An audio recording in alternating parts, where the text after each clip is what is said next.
sure whoever's going to go on the Medicaid 5 years before they do it, they don't own anything, right? Yeah. Our buddy Alan Henry, Alan's dad died. Medicare. He got shot, So this for everybody? Medicaid.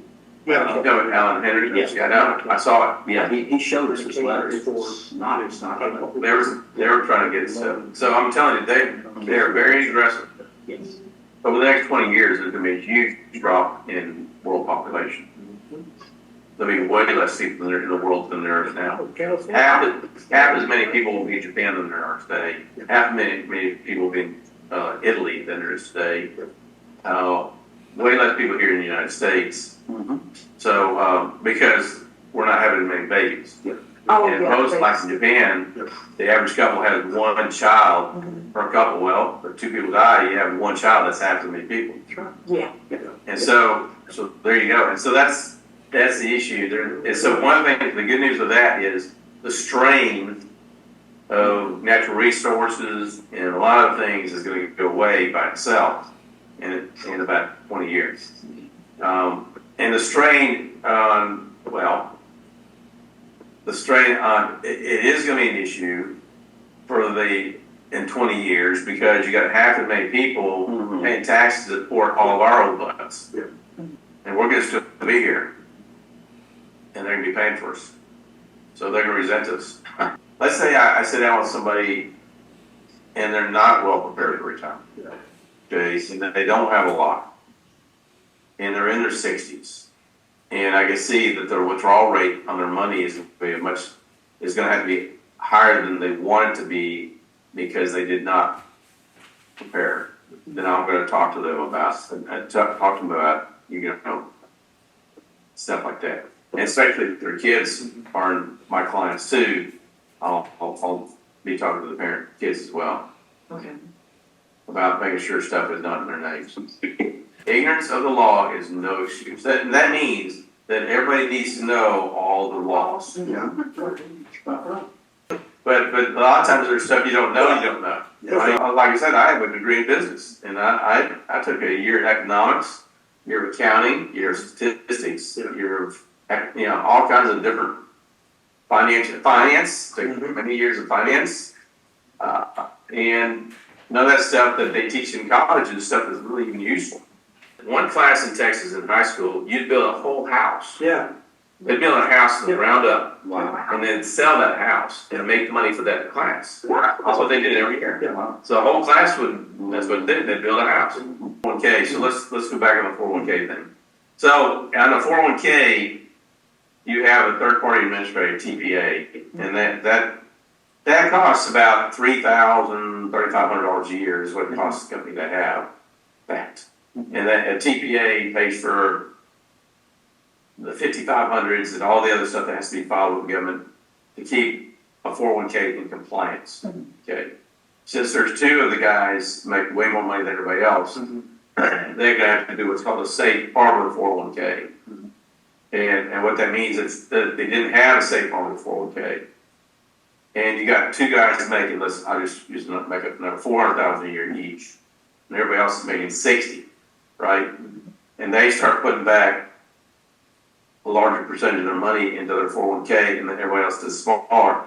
And what happens is two people have too much money in the plan at one time, so they become what's called top-heavy, solid partner, right? Yeah. Okay. Okay. So to keep it from being top-heavy, you have to make it. You have to make a safe harbor, which means everybody gets a 3% match, dollar for dollar, and another 50 cents on the dollar on up to 5%. So they're going to pay $3,000 a year for that, which no big deal for them. And then the way Fidelity is going to charge them, since it's only going to be about a little over $1 million going in it initially. Fidelity's going to charge them 0.43%, and then I'll go out and get them. And me as the advisor, I can pick what percent I want to hit with. So I'm going to hit with a 0.5%. So I'll be charged 0.5% on the assets in it, including the monies in the brokerage thing. Yeah. Fidelity's going to charge 0.43, and I'm charging 0.5. That's less than 1% a year to have the things.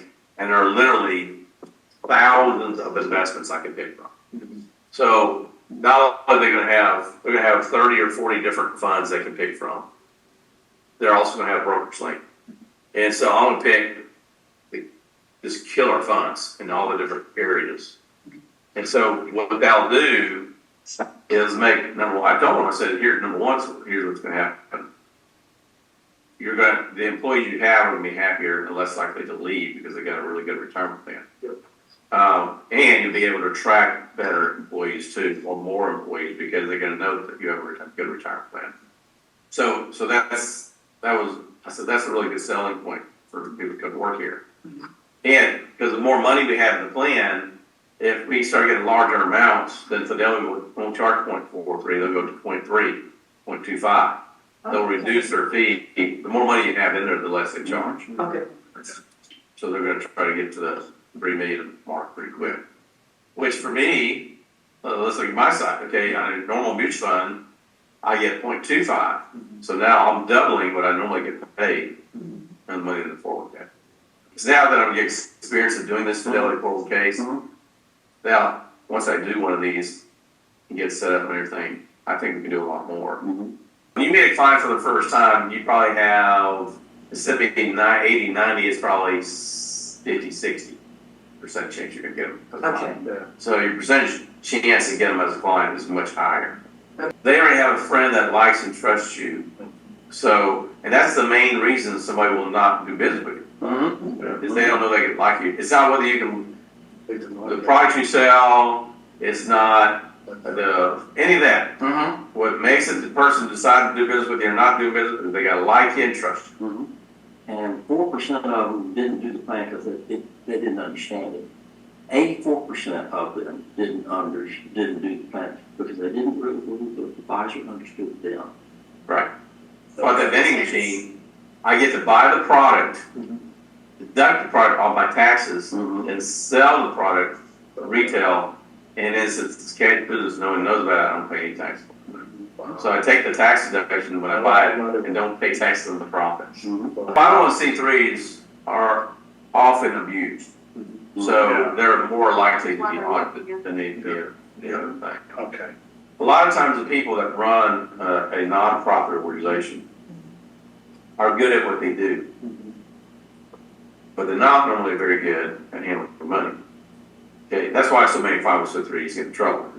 But they hire a weak board, a board that will not tell them, no, you can't spend money on this.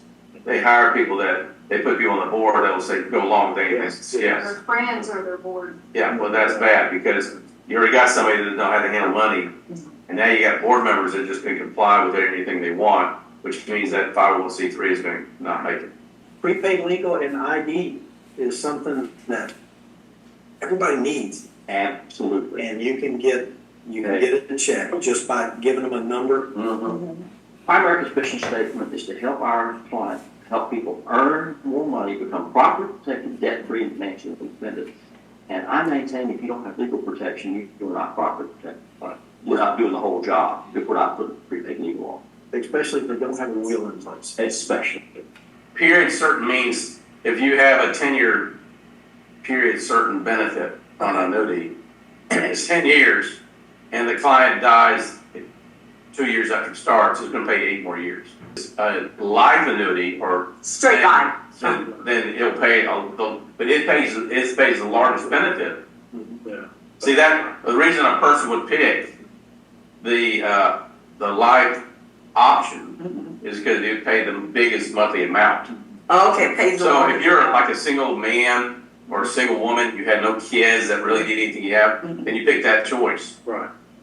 Because that's going to pay the most. Okay. But if you have a period certain would pay that period. Now, if you pick, let's say you take period certain, 10-year period certain, and you live past 10 years, we don't keep paying that benefit. Yeah, You and keep see, paying it. Now You're making money. you're making money. If you're dead, let's say you had a 10-year period certain, and you live 20 more years, it's going to keep paying that benefit. okay. Okay. What happens though, the reason you pick that choice is because if you do die during that period, a 10-year period, then the remaining amount will be paid to beneficiaries. You gotta remember, when you buy an annuity, you're trying to play the odds. Exactly. How long you're gonna live, You can. and how much money you can collect before you die, and who you want to have the benefits. So, like, if it's just like the teacher's pension in Georgia. Okay, the teacher's pension in Georgia, option A choice gives you the most benefit, highest benefit. If you have a spousal B2, okay, then it gives you a slightly lower amount, but then if you pass away, then your spouse gets a certain percentage On the B though. on the B2. Okay. The B1 is pretty much like B2. A choice and B1 are really similar. B2 is where you have a large percentage go to your spouse. But anyway, so if you do a joint life annuity, okay, so then it would pay the benefit to both the husband and the wife. Right, okay, it's joint. But it's a smaller amount because they know that two people can live a lot longer than just one. Right, okay, So you just gotta know that whenever you put the numbers in your favor, that it's gonna pay less. Because they know that again, there's two people involved. Yeah. Okay. Because they don't have to pay the benefit on the joint, yeah. Well, on a second to die policy. Okay, the cost of survivorship life compared to joint life, it was a lower cost. Yeah, well, it's survivor, Yeah. isn't that just second to die? Yeah, that's the same thing. Yeah, second Okay. to die. So they changed the wording. Mhm. Used to- They did. Oh, you changed the wording of. It used to be second to die. Okay. Okay. Yeah. So what that means is, say you and your husband have a policy, Mhm. and it's a joint policy, but it's a second to die policy. So what would happen is, let's say you have $100,000 second to die policy, and you and your husband. Okay. He dies. It doesn't pay, because it wasn't the second person that died. It's when you die, they would pay the benefit, $150,000 or $100,000 benefit. Second to die. The reason second to die policies exist is the only whole life insurance I ever recommended to a client is a second to die policy. Because back in the days when the odds of paying estate taxes were much higher. Now, right now, the odds of you having to pay estate taxes, you'd have to have over $22 million before you had to pay estate taxes. Okay. Okay, so let's say you had $30 million. And the way it works is you both have a tax credit away from estate taxes. I can't remember the number. Let's say it's 11 million or 12 million, somewhere around there. So if you together have $30 million in cash and you die, then your tax credit transfers to your husband. So he then is also covered for the $22 million. It's when he dies that goes away. That's the $22 million, and you had $30 million. So the difference between the $22 million and the $30 million is $8 million. So $8 million of your money would be subject to estate taxes. Okay. So what I would do is set up a second to die policy, or recommend my client get a second to die policy, so that when the second one died, there would be enough money for the life insurance proceeds to pay the estate taxes. Okay, so That's what that's it's money, second to die. Okay. Second to die. It doesn't pay until the second one dies. Okay. So that's why you're paying less money for it. Explains it because it's only a second to die. Yeah. Okay. So they changed it, like I said, that's what I've always known the policy to be, known as a second to die policy. Not, what would you call it? A survivor? They're calling it now the survivorship life. Yeah. And joint life. Yeah, joint life is different. than Yeah, I survivor. think that, if I recall, pays on the first death. Yeah. Joint life is It on pays the, on both deaths. Yeah. Joint life, yeah. I think it was on my Reddit, I got it in here, they're only. Because what is it, 50/50? Yeah, Joint life, okay, but you pay a higher premium because it's higher premium. gonna pay on both deaths. Whereas on the second die, you only pay the one, on the last death. Every Friday, Primerica has one of our investment vendors do a show. Okay. It's called 50 on Friday. 50 minutes, from noon to noon 50. And I don't watch many of them, but the latest one that they did was called, FIN, Fanatically Curious. Hmm. And it's all about how important it is to ask questions. You know what FIN stands for, right? Financial Independence Number. Okay, financial. Oh, Sam. The amount of money you need to have Yep. where you can live comfortable for the rest of your life. Okay. That's the financial needs. That's good numbers. Mhm. It's something that'll help you. Yeah. The purpose of these cards is to learn how to ask questions, how to learn how to be better, get better at Mhm. getting clients. So where do we go? Just on the. I feel well. Yeah, Here you go. well, this is one of the slides. There are 8 core topics your clients want you to ask them about. There we go. If you get, Something I have to ask. yeah, if you get 2 of them, you're going to get 58% of the business. If you get, 4 of them, you get 74% of the business. If you get 6 of them, you get 100% of the business. But if you get all 8, they're going to start to throw referrals your way. Wow. See, by, 1, how they make their money. How I made my money. How, if you're my client, yeah. How they made their money. How they made their money. Yeah. Number 2 is their best and worst experiences with financial professionals. Their best and worst. Best and worst. Yeah, tell me about your best experience. Yep. Actually, on that one, you start with your best, and then you go to worst, Mhm. Okay, because you want them to tell you how nasty the last one was and why they want to hire you. okay. So you ask each question. Yeah, yeah. Yeah, let's say, If wow. you get anything and get somebody to do something, it always says make them sick and then make them well. Have them tell you all the reasons they hated the last guy, Mhm. Okay, and then show them how you're not going to be like that, how you're going to be what they want. okay. Number 3 is who you care about. Yeah, your family. That's right. Number 4 is circumstances that could impact your financial future. What are you worried about? Okay. I had one of those this week. I have a client that's been a client of mine for years, and they just rolled over some more money with me this week. But when I went to their house initially, and she's been taking her RMD money and throwing it in a CD, which I couldn't believe. She's the only client I have doing that. And anyway, she got some money, and the CD comes due in July. But anyway, she goes on to tell me, so how's it going? And she said, oh, this and that. The only concern I have is a word about, long-term care. So you have a long-term care policy with me. Mhm. She said, no, I canceled it about a year ago. So I said, what? So now I'm worried about it for her. Yeah. Because she's got a husband that she's the brains of the outfit, by the way. And her husband is there. Ain't much. And then, but anyway, she's pretty bright, but that was a bad decision. She decided that it was too expensive, and I said, it's gonna be way more expensive for you to not have this coverage than to have it. So, and they don't have that much money. Mhm. They have $800,000, Mhm. but in the scheme, They didn't get that much money. No, not not long for the rest of their term. life, no. Yeah, I mean, if it. No, you know how much, yeah, let's say he has a stroke. Okay, Let's say he goes to nursing home, Yeah. okay. and they're charging them $8,000 a month for him to stay in a critical unit. Mhm. Okay, they're gonna run through $100,000 a year, Mhm. and let's say he lives 3 years. Mhm.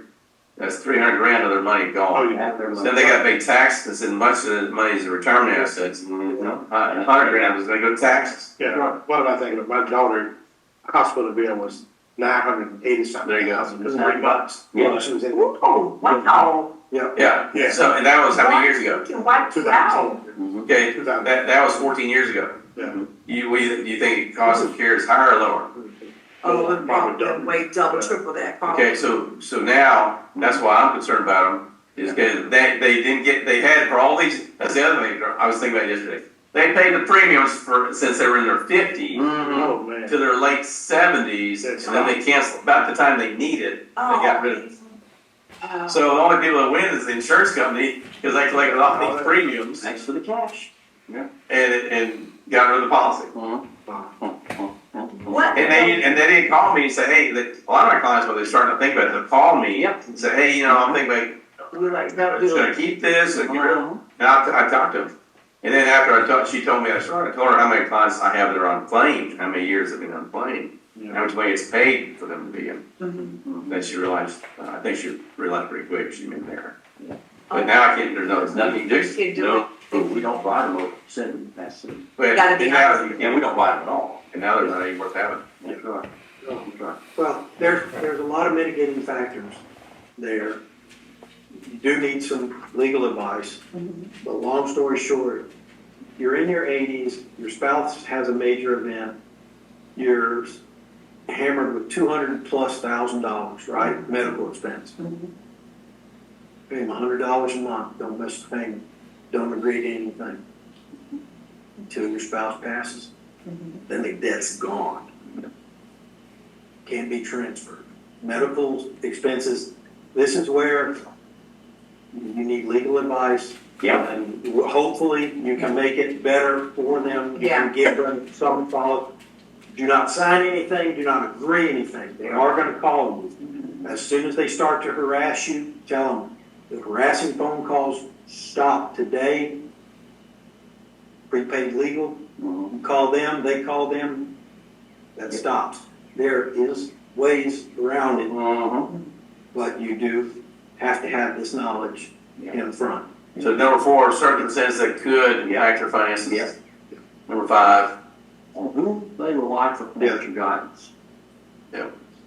Number 6 is how involved they want to be in their financial decisions. And that's a spectrum. yeah. Yeah, most of my clients, most of my clients, they say, you handle it. Yep. Okay, I'll say, I think you need to move this one in. Eric, I trust you, move it over there. Yeah, my favorite client. Fully funds are raw, but if it's out of my check, I don't do it. Number 7, what do they want their money to do for them? And number 8, how much money they need in order to stop worrying about their finances. Okay. Those are the 8 core questions. Now, they said it's like putting together a jigsaw puzzle. Start with the corners. First corner, history. Okay. Easiest answer, designed to put the client at ease. And history questions. For instance, best financial decision you ever made. Tell them about the financial advisors you worked with. And then they give you about 6 little cards. Describe your best and worst experiences. How long have you been contributing to this portfolio? Where did money come from? Have you had any financial emergencies in the last few years? Who influenced you most about your views on money? If you could hit the reset button on any financial decision, what would it be? How was money treated when you were growing up? That's a great question. How was money treated? Yeah. What money? That's if we had money. Yeah, that's right. Yeah, right. right. Yeah, exactly. How has that influenced your investment decision? The next is what's going on now. That's a transition area. What are you least happy with your finances? Who else has a stake in your investment decision? And you don't ask all these questions. These are some that you could ask. What's going on in your life right now that could impact your finances? Anything happening in your career and that kind of thing. Third corner is principles. What investment values and beliefs guide their decisions? How do you decide? Would you invest in something based on only on a tip from a friend?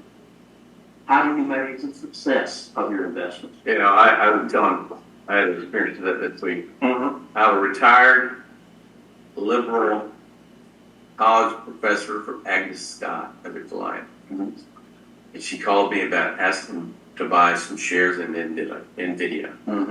I said, when that happens, that's even worse than when you're a cab driver asking about buying. When you have a liberal person that has no clue about finances, Too late now. calls you and asks you about buying NVIDIA shares, then you know it's way overbought. Willie loves the Jack Reacher novels. She's read them all, making me read them all. I picked up the third one. It's got a great introduction by the author. And he got fired from his job and needed to make money. He was a writer, television, and he signed on. He wanted to create a series of books. And how did he do it? One of the things he said, he saw what was selling and just threw that in the trash. He said, because when you can see that it's a bandwagon, it's too late to get on. Yeah.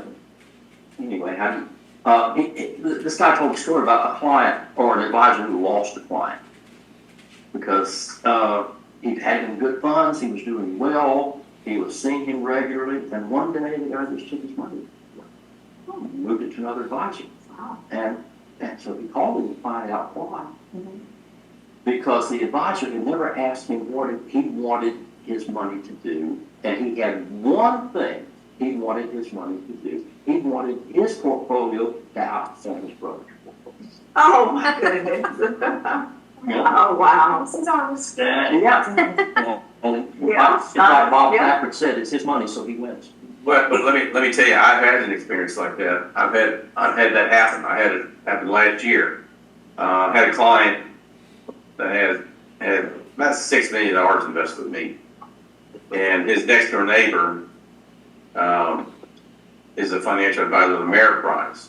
He's known for 11 years. But this client of mine has been talking to his friends that have money investing. And his money was not making money as fast as their money was on average. But he told me at the very beginning, he was very conservative and he wanted me to make it. The biggest issues I've had with clients over the years is that I ask all these questions. Okay. And I get a handle on where the client is and what risk tolerance they have, all that. So then I'll put them in investments that reflect what they want, Okay. right? But what happens with that is okay, so I'll put them in a more conservative investment. It won't make as much money, but it doesn't have big fluctuations, right? Because most risk-averse clients, where they have their biggest issue is when they open their statement and it's down 20%. Okay, they can handle 2 or 3%. They have a hard time with 10 or 20%. Oh, yeah. So I told him, I said, hey, first of all, when I met this guy, he had all his money, either in the bank or a whole life insurance policy. He had nearly $1 million in cash value in his life insurance policies. Wow. He'd been paying on life insurance. I had to meet with him multiple times to help for his little brain to realize that he was getting ripped off. Okay, so after I did that, I talked to him, so I got his money and invested it. But then over the years, he's been a client 5-6 years now. He's got friends that are wealthy too. I guess he knows them, and they compare notes. And he was saying that your fund, your investments sometimes make less than my buddy's fund, and my buddy made way more money than I did. I said, well, his name is Randy. I said, Randy, because your money, you're way more conservative. I said, if you want to go more aggressive, Yeah. there's absolutely we can make more money. Okay. And so he calls me one day and says, I'm going to take $2 million of the $6 million and give it to my neighbor and have him invest that money. So I said, okay. And I said, look, so in the meantime, do you want me to turn up the volume? You want me to make it go a little faster with me? He said, yes. I said, okay. I said, but here's what I've learned. When the market's doing great, everybody wants to be in risky investments. Okay, when it's doing good. Oh man, with everybody's making 30-40%. Oh, I want to be just like that. Okay. Okay. Well, I believe 2025 is going to be a really hard year. It's Okay. tough. It's going to be a tough year, and I've already told him it's tough. 2025 is going to be a tough year. Okay. So I said, when everything's going great, everyone wants to invest aggressively. Okay, but what's going to happen is when 2025 comes around, everything goes the opposite direction. And all the stuff that was making 30% is down -15 overnight. Then you're going to all of a sudden you're conservative again. I was gonna say they want Yeah. to turn it down back. Like, no, that would be You something can't- like that. Well, read. What happens is, I don't care how much money you have, you want more of it. So that saying is true. The more you have, the more you want. The Oh, more yeah. you get, the more. And so he's got plenty of money to last him. He's a couple years younger than me. He's like 58. Wow. And he's got $6 million. He's the one that owned the pool company down in Fort Myers. Gave his neighbor $2 million? he invested with Ameriprise, but the good, then what he did though, I think I'm still doing better than his neighbor at Ameriprise, because then he went and bought some land up in Tennessee for $600,000, he paid cash for it. He took it at his neighbor's investment account. Okay. So evidently his neighbor's not doing as well. Yeah. Here, and I'm gonna go back to the ICA guy. When somebody called me, well, I'm down. So remember when we started, I showed you in Yeah. 10 years. And Yeah, they forget all about that. They forget it. I bring it right back. Okay, oh, they forget that part, okay. Yeah, I said, look, it's been a 10-year period that you're gonna have. That you're gonna lose money. Have less money. Come Right. on, give it time. Yeah. Yeah, that's right. How we doing? Yeah. ICA guy, cause Yeah. trust me, you're gonna have to go back to it. Yeah, because I forget it. They're gonna forget it. Okay. But so that's what happens. And when I first came to Griffin, I was here in 1999, and I got here, and there was there was a couple that owned the Wings place over there where near Griffin Tech, in the shopping center there, and they owned a wing shop, and they were buying. Everyone was buying these tech stocks. Okay, now there was in 1999, 2000, people were buying tech stocks that had no earnings. They're just buying these stocks, and the stocks would go through the roof. Okay, just going through the roof. And I'd sit down with these people. I say, let me tell you, there's going to be a day in which these things are going to go the opposite direction. It'll be worth nothing. Okay. I said, you need to take. They were telling me, oh, I made 150%. I made these big old numbers. I said, well, great, but until you sell it, you haven't made it. You need to go ahead and take that money out. Oh no, I think we make more. I said, everyone wants to let it ride. Okay. Try to warn. I said, you need to take it out. They didn't hear me. 2001. Bottom fell out. NASDAQ, if you look at history, if you look at where the NASDAQ was in 2000, where it was in 2000, it went down so hard, it did not recover until just a couple years ago. It took over 20 years for the NASDAQ to recover after that dot-com bubble burst in 2001, 1 and 2. Wow, 2000. That's how, yeah, well, can't remember what the number was on NASDAQ in 2000. It took it nearly 20 years to get back up to that number because it had gone down that far. And so, because they're buying stocks that weren't worth anything. Right. And it was a frenzy. And I was trying to tell them, you need to go ahead and sell it and put it over here and protect it. Yeah. And they lost everything. There are lots of people lost everything. Oh. Same thing, same thing happened in 2006. I was telling my clients, take their money out of real estate. Real estate was fixing to crash. Oh, you warned, you saw us about it. He told us. I remember. Oh, really? Yeah, This 2006. bubble is going first. I Yeah. remember. And I was telling them, you need to get, and then here's what I hear. Oh, they're not making any more land. And all these little reasons why they should not take it. And all of a sudden, all the way to this. and all of a sudden, it was worth half of what they have. That's right. And they're all, Yeah. Overall, did they take accountability for not listening to you, or did they say like blame it on you? no, they know that, no, anytime I tell somebody this stuff, I said, remember what I said. I make that sentence real clear. Remember what I said, it's gonna bite you. Okay, don't forget, Eric Hoffman told you to take, I'm the same thing, with my clients, this is my clients right now. 2020, I bet 2025, everybody's happy when the market's going up. But you don't think you don't see. 2025 is gonna bite you if you're not careful. You need to be prepared for 2025. I don't know if historically people really understand where we're at today.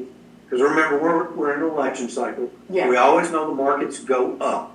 It doesn't matter why. It Last does. 40 Every election cycle. the last 40 elections, Nobody market's gets up. reelected if the market's in its order.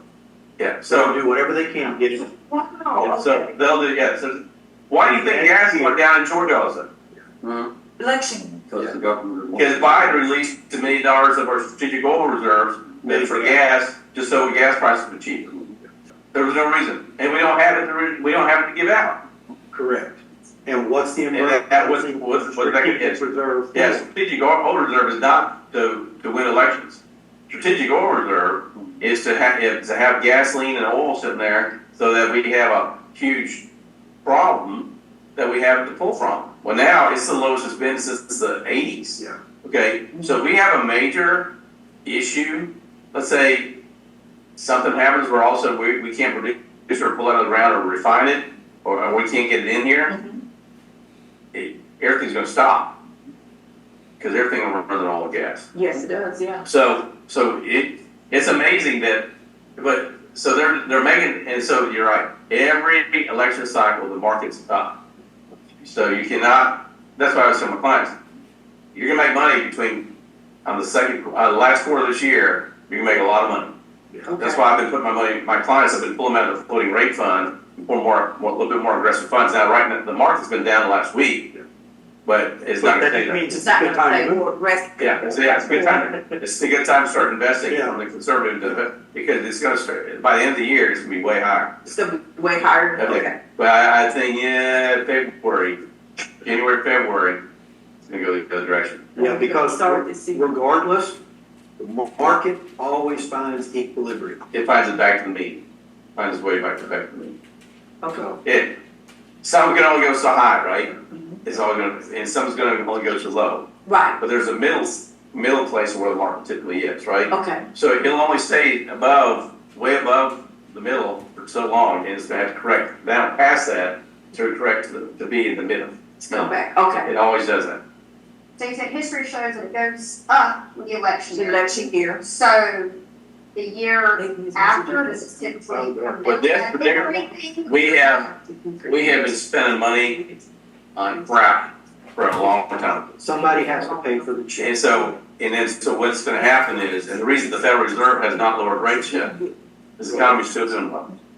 When the Federal Reserve decides to start lowering interest rates, is only after the crap is hit the fan. Eric, do you see a steady, do you feel like it's gonna be really, really bad, one of I those think years that? 2025 is gonna be one you're gonna remember. Because we didn't get the real estate crash, and we didn't forget that, wow. Yeah, That was one of the worst. So these guys, and that's the indicator. Like I said, when you have a liberal college professor buying NVIDIA stock, you got pastors thinking they can run their own portfolio better than I can. Okay, when that mentality starts sinking in, Uh-huh, that's greed. When greed starts sinking in to the average thinking, I want to make more money, and you don't know, and it's often you don't know what you're doing. yeah, Okay, but you think you can do, because all my friends make money, that means I can make money. yeah, that looked like was a. Because it's easy, right? But that only happens for a very short amount of time. And then it goes the opposite direction very, very hard, very, very quick. It'll be a day you won't wake up. If the 10-year treasury stays above 5% for any period of time, the market is going to crash hard. Wow. Okay, if it goes from 5 to 6% on the fair, it's going to be hard. Okay, so, but the average person that thinks everything's all great, we're going to make all this money in the stock market, I can do it better than you can, Eric. Okay, So what do you do with those people afterwards? Do they come running back to you? no, who admits they made a mistake? Not That's what me. I'm saying, they take accountability. What I do, no, I say next, Okay. next. Then, but here's the good news though.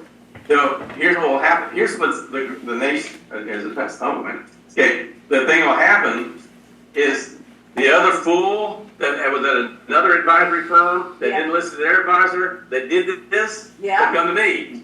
We're swapping clients. Oh, my God. I'll get somebody else's fool. You get